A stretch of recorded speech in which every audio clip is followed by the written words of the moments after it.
Good day to everyone. I am Nicole Angelou Serrano Aranda from BSN1C, and today I'm going to perform occupied bed making. Occupied bed making is utilized or used when the patient cannot get out of bed. This is to conserve the client's energy, to provide a clean, comfortable linen, and of course, wrinkle-free bed linens for the client to prevent any skin irritation.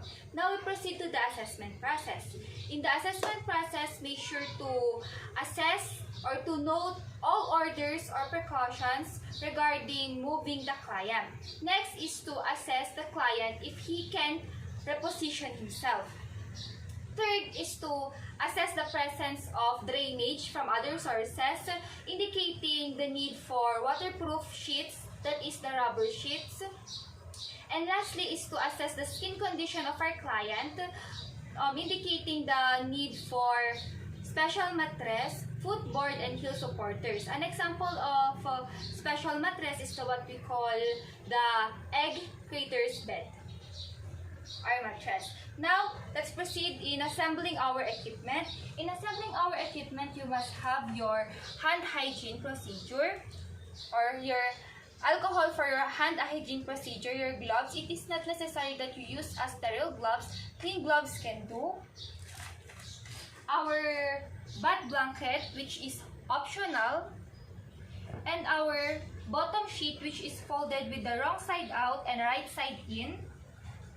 Pillowcase, same with the rubber sheet and the draw sheet, which is folded with the wrong side out and right side in. And our top linen is folded with the right side outside and the wrong side is inside. Okay? Now we proceed to the procedure, and that is to approach our client, introduce who we are, explain what you are going to do, verify client's identity, why is it necessary, and how the client can cooperate. So first is to knock to the door. So upon entering, make sure to close the door. Good day, sir. I'm your nurse for today. I'm Nurse Nicole Aranda, student nurse from St. Mary's University. And today, I'm going to change your bed linens for you to for us to provide you a clean, comfortable, and wrinkle-free bed linens. Is that okay with you, sir? Yes, ma'am. Okay. Sir, may I just know what is your name, please? I'm Nico Narikan. Okay. Sir Nico, are you able to reposition yourself? Yes, ma'am. With your help, ma'am. Thank you, sir. So, since the client is conscious, you can explain the procedure to him. But if the client is not conscious, you can explain the procedure to the significant others, and you can check the identity on the name tag provided. Next is to perform appropriate hand hygiene. So, sir, I just did my proper hand washing a while ago. All I have to do is to put a bountiful amount of alcohol on my hand. This is to prevent any transfer of microorganisms, sir. Then, your gloves, put or wear your gloves.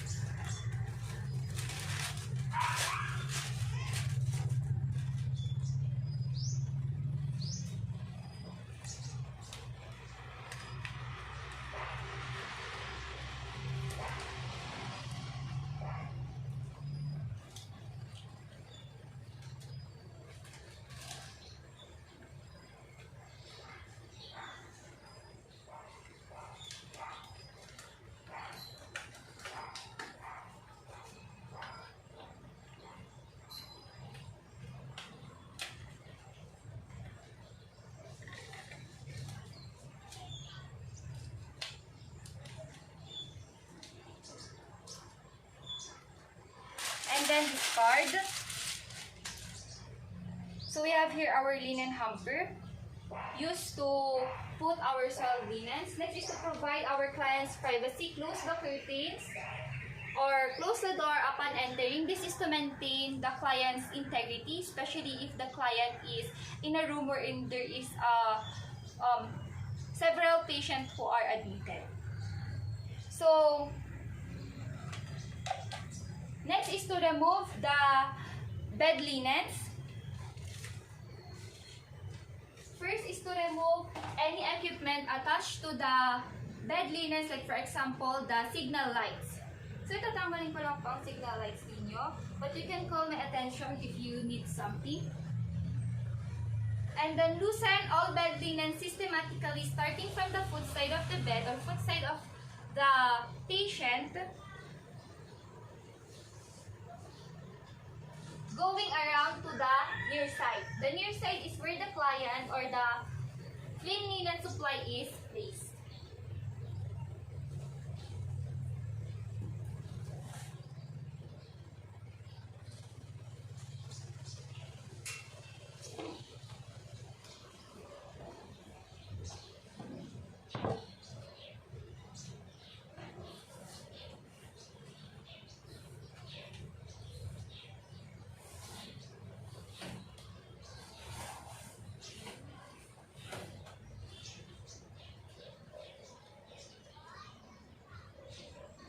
And then next is to remove the top sheet or just replace it with a bath blanket. So in this case, it is not necessary that we remove already the top sheet. All you have to do is to spread the bath blanket over the client, as the client, if the client is conscious, to hold the top edges of the bath blanket. But if the client is not conscious, you can just tuck the bath blanket under the shoulder.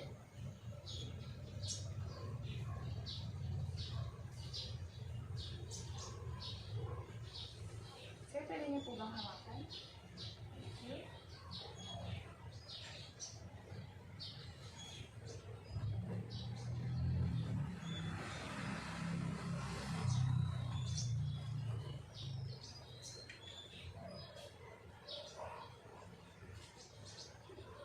And then, reaching under the blanket, grasp the top edge of the top sheet and grab it fully up to the foot side or foot of the patient.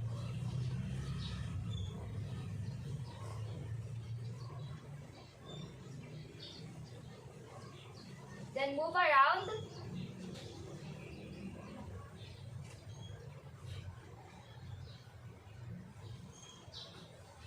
Then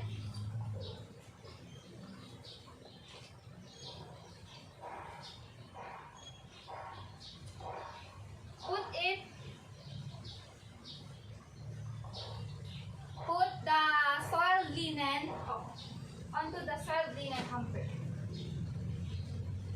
And then raise the side rails. Then position your client. Okay?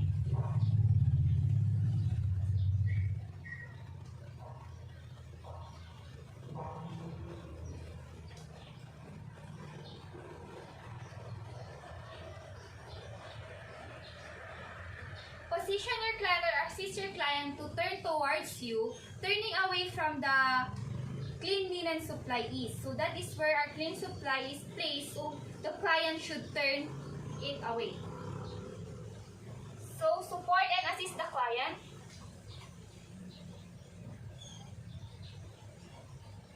Then moving around the bed.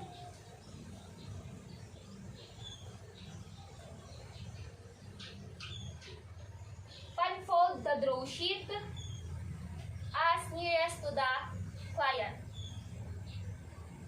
Same with the rubber sheet. Unfold nearest to the client as possible. Then our bottom sheet.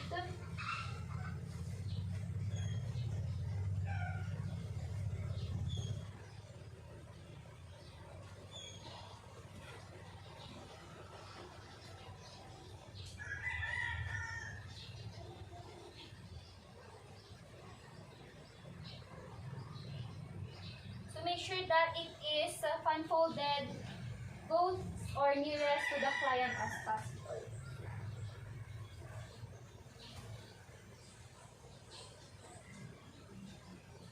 Okay?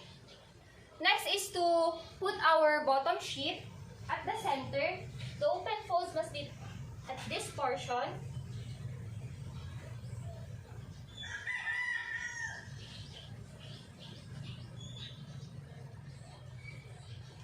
position it up to the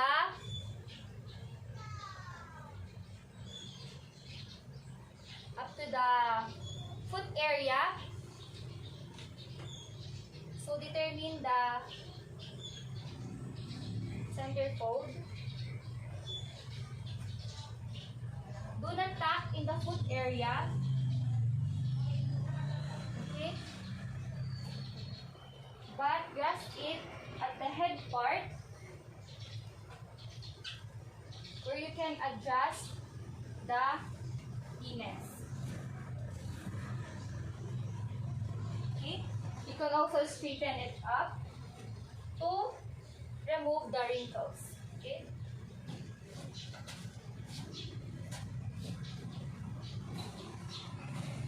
And then grasp and open. Spread the bottom sheet. Unfold the remaining sheet as closest also to the client as possible.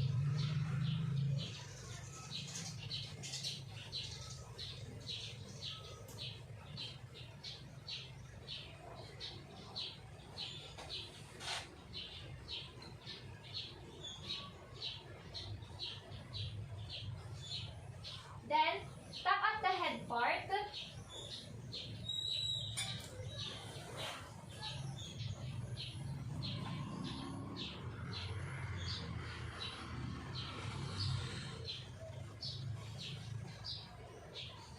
Then, miter the sides. Create a triangle.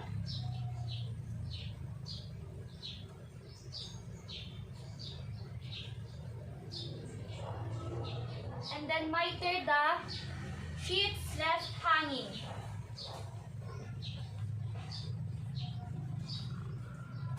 Straighten to remove the wrinkles. And then, next is the rubber sheet. Put it at the center. Unfold. Place it under the unfolded bottom sheet at closest or nearest to the patient. Same with the draw sheet. Place at the center, spread, and then unfold. Place the unfolded draw sheet at the center or under the unfolded rubber sheet. Adjust.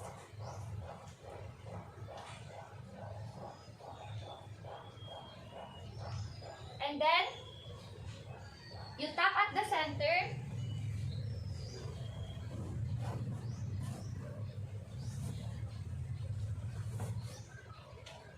Going to the sides.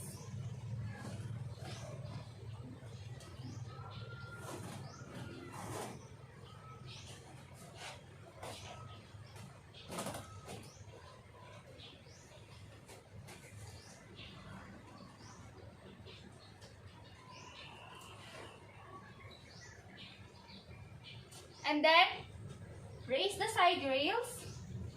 And then position your client in this side. So, assist your client to roll over the unfolded areas or linens and facing the clean linen.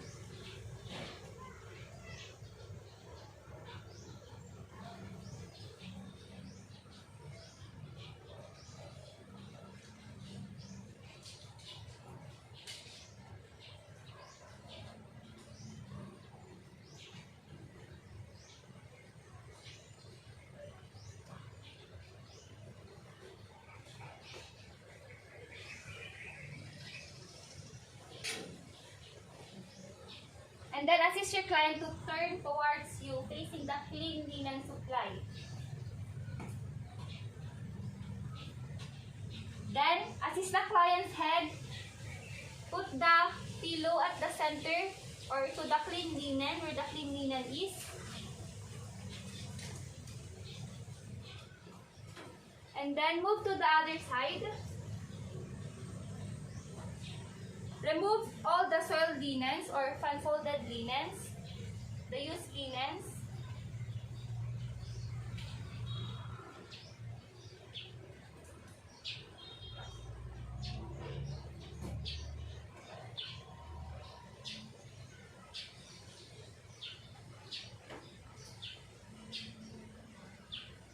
place it in a soiled linen hamper, and then spread or unfold the unfolded sheets. First is to face the side of the bed when pulling the middle sections, face the top corners if pulling the bottom sections, face the far top bottom corners in pulling the top sections.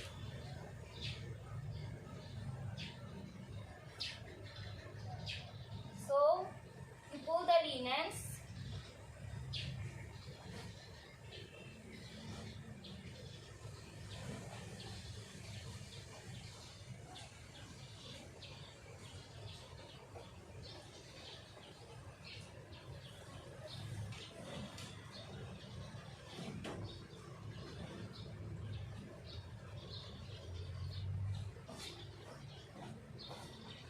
Straighten to avoid the wrinkles. Then, miter the sides. Tuck the sheets left hanging.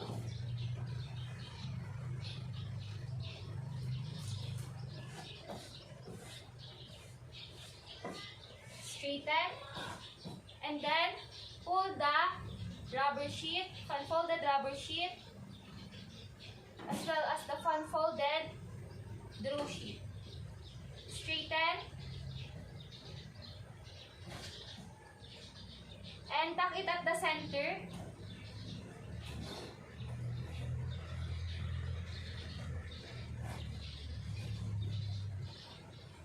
Going to the side.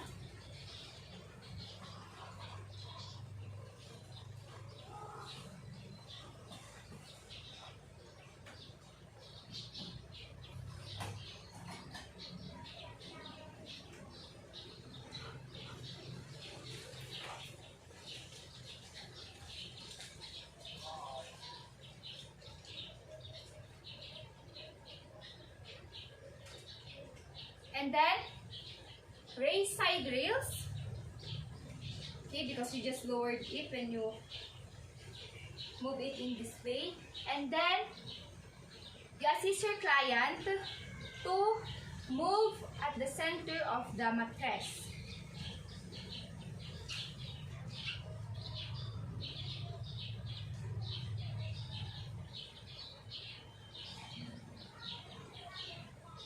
And then, assist the head of the client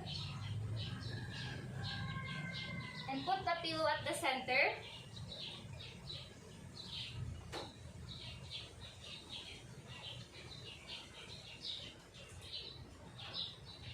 And then, to assist the client into the comfortable position. And then assist that into that position where he is most comfortable. Sir, are you comfortable with that position already? Yes. Okay. So, since you raise the side rails, complete the bed linens by the top sheet. So, spread the top sheet over the client. Ask the client to hold, but if the client is not conscious, then you can just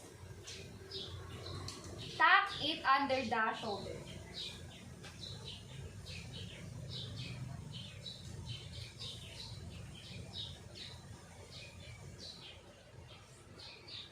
So you will tuck the top sheet at the foot part.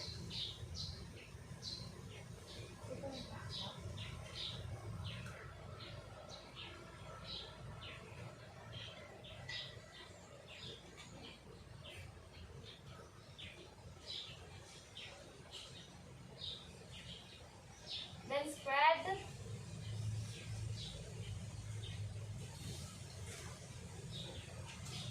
And then unfold.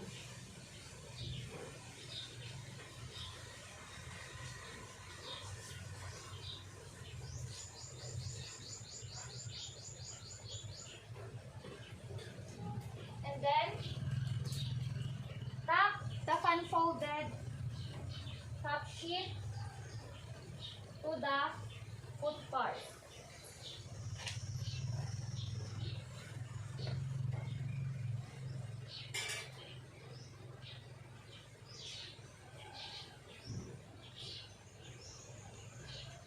And then miter, half miter only.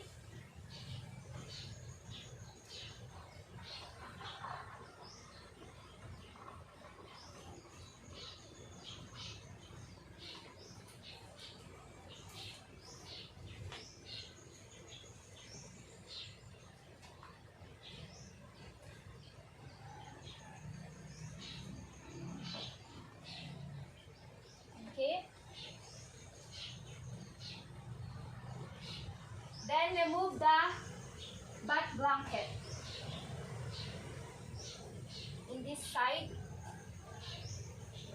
up to the foot part.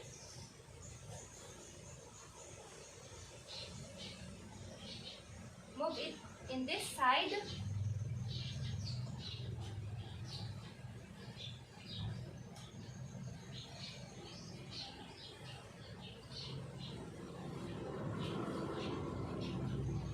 Then put it in the linen hamper.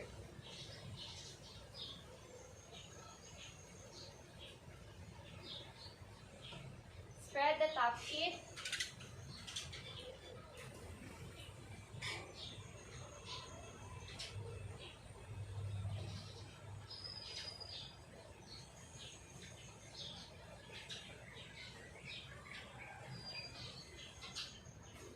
Then miter the sides. Half miter only.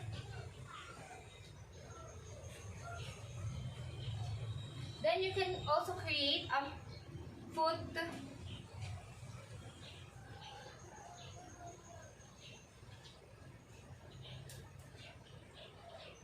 like that, vertical or horizontal.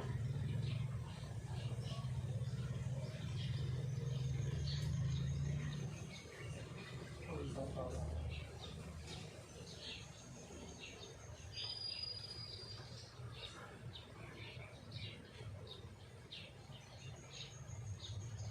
So, we can create a toe beat like this. Okay? Can be like this or just like I did a while ago. Okay? And then, raise the side rails in this part.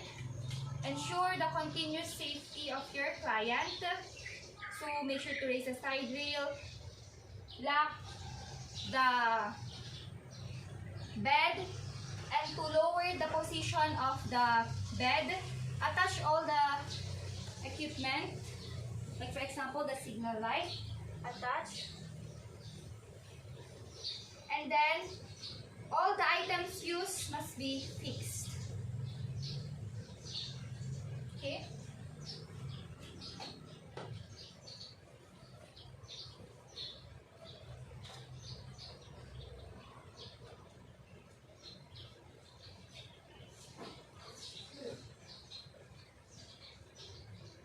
Assist the head of the patient.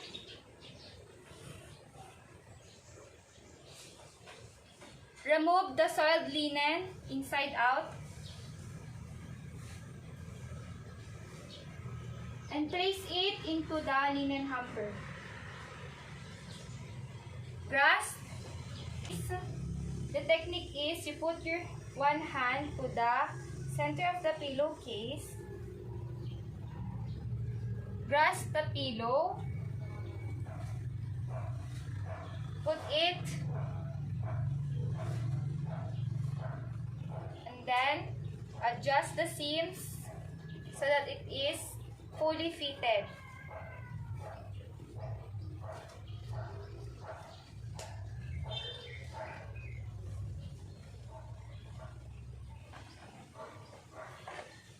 Then, assist your client's head. And then put the pillow at the center. Then, fix all. And then, make sure to raise the side rails. So, I just raise the side rails in that side. Block the bed stand. And then, lower the bed stand into a low position. And then lastly, bed making is not commonly documented. So, fix what you have used into the items that you have used within client's reach. So, that's all and thank you.